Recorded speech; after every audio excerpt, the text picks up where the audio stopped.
York City. I want to warmly welcome you all here and hear this beautiful organ. It's been restored since 2015. It's a 53 rank Wicks pipe organ. I'll be over here in this nicely lit console. And as you can see, the organ is in the room with us. Typically, and as you might understand if you know a little bit about organ music, a lot of the composers that wrote these pieces, the organ was probably way back there. And you guys would not be where you are, you would be far away. So as I'm talking a little bit, feel free to get up and move as I purposefully closed off those rows so that you do not get blasted out by the organ. I am not liable to any hearing loss that happens tonight. So since they are both here, our grand org sounds will come from over here, and our manuals under expression will be coming from over here. The organ blooms in its full sonority and color as far away as you can get. So the closer you are, the worse it will sound. So take that with a humorous heart as I am trying to calm myself down. Allow me to, in lieu of program notes, I wanted to give you a little bit of thought as to the pieces that you'll be hearing tonight as we take a little glimpse into the history of the organ. The first two pieces that I'll be sharing with you tonight are by J.S. Bach. It would be heretical not to start a organ recital without referencing the father of organ music, J.S. Bach. So this first piece, this Prelude and Fugue in D minor, is a bit of an odd work. The Prelude was actually just discovered as an independent work of his, and the Fugue, we do know, is a transcription that Bach did himself of his own his name is Bach, we all know that. His violin sonata in G minor. So this fugue theme is very distinctly Bach, and he rewrote it in a different key, and then editors decided, we're going to put these two things together. So the Prelude and the Fugue do not sound like they're really related at all. After that, we're going to hear a piece that is distinctly Bach's organ music. The Little Fugue in G minor, as it's often called, is a standard work of Bach, and it's a beautiful little piece with a theme that is very Bach. If you wanted a nickel for every time I said Bach in the past 30 seconds, you would be a lot richer than I am. So I'm going to stop talking, and I'm really thankful that you're all here tonight. Please enjoy these two pieces of Bach.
up here on the stage with me to sing the next two pieces. As we leave this period of Bach, we actually jump to the late Romantic composer Johannes Brahms, who wasn't really known to write pieces for the organ and never really for the choir together. The two pieces that I'll be sharing, the first is actually an organ piece that is a solo work that I'm doing something I don't think anyone's ever done before, where we're taking these chorale preludes and we're going to be singing the chorale, and then we're going to be playing the piece that Brahms wrote, but while I'm playing the solo piece of Brahms, I'm going to have the choir sing what's called the cantus firmus, or the chorale melody, along with it. So the original chorale is by Hostler, from way back when, and Brahms was deeply inspired by Bach, as many composers were at the late Romantic. And what Brahms did was he wrote, the very last thing that he ever wrote before he died was these 11 chorale preludes, and they're deeply reflective works, and they're very heavy. Mich, verlangen is, this is not my German final, so please be nice. My heart is ever yearning, and this is not a secular work. This is a very sacred thing that Brahms felt, and it's a very heavy thing. I want to read the translation of the second piece, which, personal request, I would ask that you hold applause until the conclusion of the second piece. Geistliches translates to, "Let not afflict thee with grief. Be calm as God ordained. And so may my will be contented.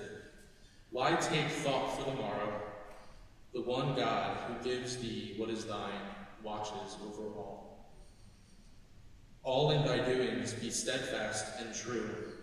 What God decrees is best, and this is acknowledged."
Shelby here onto the stage with me to perform Rheinberger's Abendlied. Rheinberger wrote two Abendlieds, one being for chamber choir, but both still roughly translate the same way as an evening song. And how many of you saw that gorgeous sunset earlier this evening? Wasn't that just amazing? Yeah. A round of applause for God, thank you. Truly. And that was a really nice, peaceful thing to remember. And I hope you can envision that sunset if you saw it. If you didn't, just know it was great. This is a really beautiful piece. Rheinberger was from Liechtenstein, so kind of German, but not really, where he wrote a lot of music for the organ. And more notably, in relevance to this program, he wrote a lot of chamber music for the organ, which is a little bit of an odd thing. Really big instrument, really relatively small instrument. I hope she's here. Yeah, she's here. This is a really beautiful little piece. It was originally written for the violin at the organ from a suite that he wrote with 6 pieces. So I hope you enjoy this lovely little piece called Abendlied with me and Shelby.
two more pieces to share with you.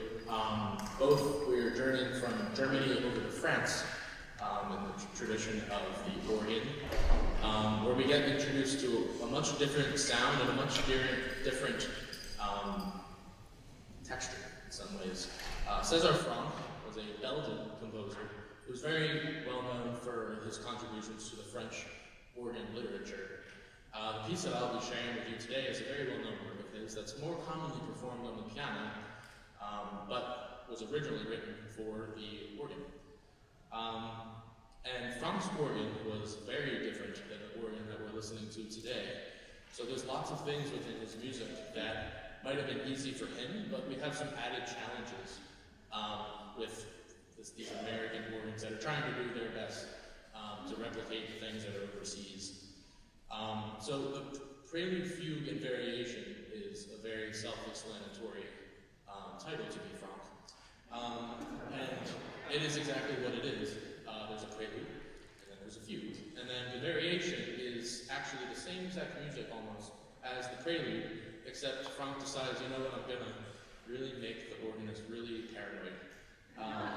So please enjoy César Franck's Prelude, Fugue, and Variation.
It's a magnificent work, and I'm going to let this piece speak